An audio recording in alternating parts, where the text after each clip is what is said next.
The movement has confirmed the leader was killed when Israel's military launched an airstrike on the country's capital earlier this week.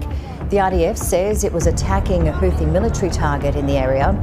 The minister has been served as Prime Minister for the Houthi-led government since August last year.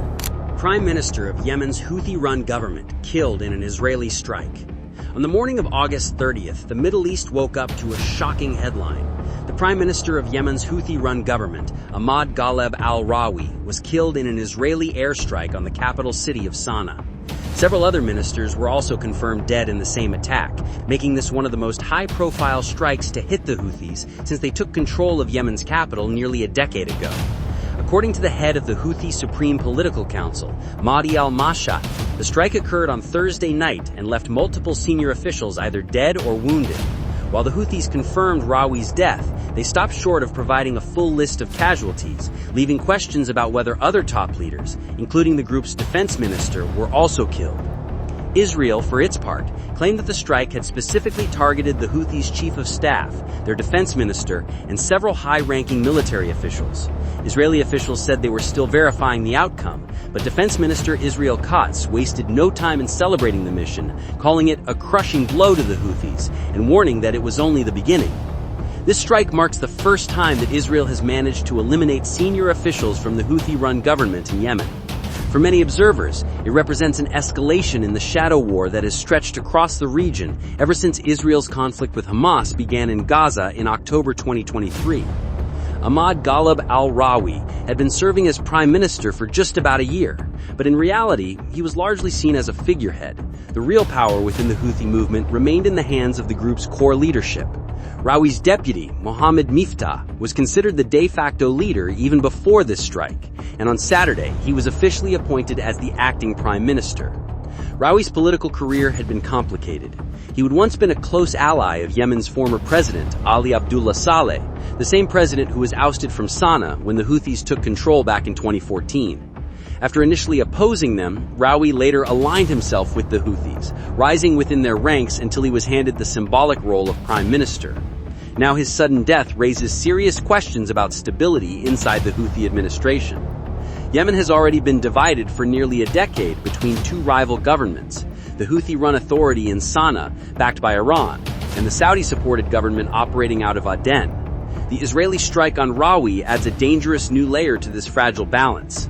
To understand why Israel carried out this attack, you have to look at the wider regional picture. Since the Gaza war began, the Houthis have positioned themselves as one of the most aggressive groups opposing Israel. From their strongholds in northern Yemen, they have launched missile and drone attacks, targeting both Israel and international shipping lanes in the Red Sea.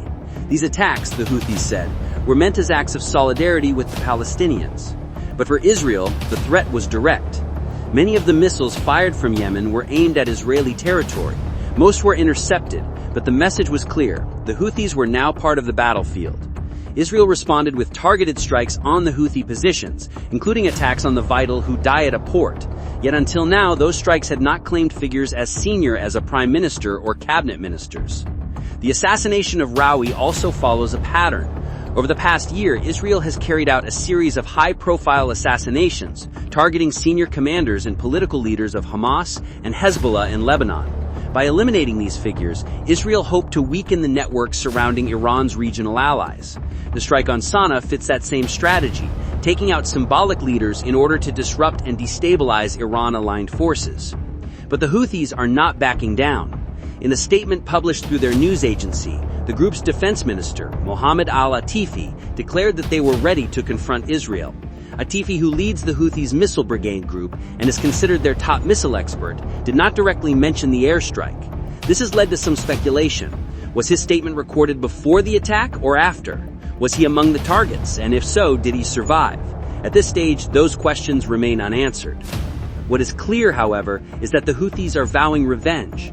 Their movement has already shown its capacity to strike far beyond Yemen's borders. Any new retaliation could further destabilize shipping in the Red Sea, escalate tensions with Israel, and risk pulling in more regional powers into an already volatile conflict. For ordinary Yemenis, this moment feels like yet another turning point in a war that has dragged on for over 10 years. Sana'a, once the third of the nation, has been a frontline city for nearly a decade. And now, with Israeli missiles striking at the very top of the Houthi administration, residents are left bracing for whatever comes next. Rawi may not have been the most powerful figure in the Houthi leadership, but his death represents something larger: the growing reach of Israel's campaign across the region. From Gaza to Lebanon to Syria and now to Yemen, Israel is expanding its fight against Iran's allies. Whether this strike truly weakens the Houthis or simply fuels more attacks from them, only time will tell. What cannot be denied is the symbolism. On one night in Sana'a, Israel proved it could strike at the very heart of the Houthi administration. And with Defense Minister Katz warning that this is only the beginning, the region now waits anxiously to see how the Houthis will respond. The question now is simple, but dangerous. Does this strike bring the Houthis closer to the negotiating table, or does it push them deeper into confrontation, escalating a war that has already stretched across borders and seas? One thing is certain: the death of Ahmed Ghalib al-Rawi has changed the political and military landscape in Yemen, and the ripple effects of that single Israeli strike may soon be felt across the entire Middle East.